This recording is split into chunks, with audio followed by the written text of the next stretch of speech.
বন্ধুরা, আপনারা দেখতে পারছেন এই জলটা কত পরিষ্কার। জলে মাছগুলো দেখা যাচ্ছে, দেখেন আপনারা। এই জায়গাটা খুবই ভালো, খুবই সুন্দর, প্লেসটা ভালো আছে। তো আমরা এসেছি মহাকাল দর্শন নিতে বাবার। ঠিক আছে, যারা যেতে চান সেখানে কমেন্টে লিখবেন জয় শ্রী মহাকাল। তো জায়গাটা খুবই সুন্দর, আমার তো খুব ভালো লাগেছে। তো আমরা এখন ব্রিজ পার হয়ে যাব, আর একটা ব্রিজ আছে, তো ব্রিজও পার হয়ে যাব।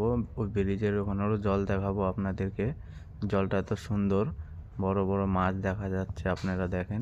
এই জায়গাটা রাত্রিরেও পুরা ভিড় হয়, সকালেও ভিড় হয়। তো আমরা আসছি 8-9 জন মিলে এসেছি এখানে ঘুরতে। তো 2-3 দিন থাকবো, ওর পরে আবার চলে যাব। এখানে আপনারা খাওয়া দাওয়া কোনো টেনশন করবেন না। এখানে না রাস্তায় রাস্তায় খালি ভান্ডারা পাবেন।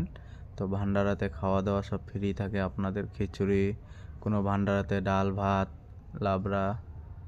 আমরা এসেছি মনে করো, আমরা বুধবারে আসছি, তো আজকে শুক্রবার হচ্ছে। তো আমরা আজকের দিনটা থাকবো। তো আমরা শনিবারে বাড়ি চলে যাব রিটার্ন, বুঝলেন। তো এখানে কে কে আসতে চায় কমেন্টে লিখবেন জায়গাটা কেমন লাগলো। ঠিক আছে, ভালো লাগলে লাইক করবেন, শেয়ার করবেন, আর বেল আইকনটা ক্লিক করবেন। ঠিক আছে, এখানে চান করার জায়গাও ভালো আছে। তো আমরা আজকে চান করব, চান টান করে মনে করো চলে যাব, বুঝলেন। আজকে আমাদের 3টা ট্রেন আছে, চলে যেতে লাগবে। বন্ধুরা, আপনারা